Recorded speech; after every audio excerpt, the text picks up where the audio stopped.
cek HP Xiaomi Redmi 13. Ini aku beli dari marketplace di Facebook. Ini kakak pakai udah berapa lama kak? 1 tahun? Nggak sampai? Kurang lebih 1 tahun ya. Kelengkapannya di bawah.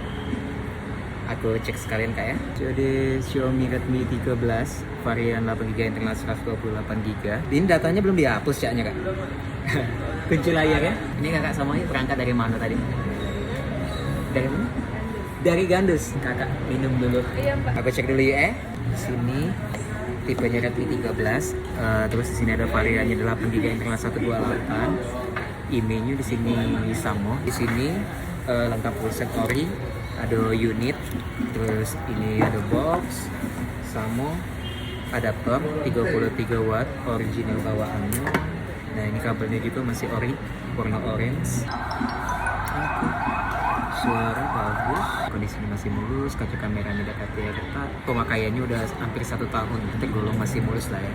Ayu, ini aku udah selesai cek, kita reset dulu, udah apa-apa ya. Ayu, ini bayarnya nak cash atau transfer? Ke Dana bisa, aplikasi Dananya dipakai kayaknya. Udah masuk ya, ini nak ditunggu sampai selesai apa kayak mana? Udah aku reset sih. Ada yang tinggal lagi kartu?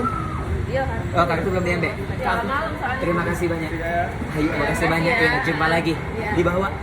Buat adik minum.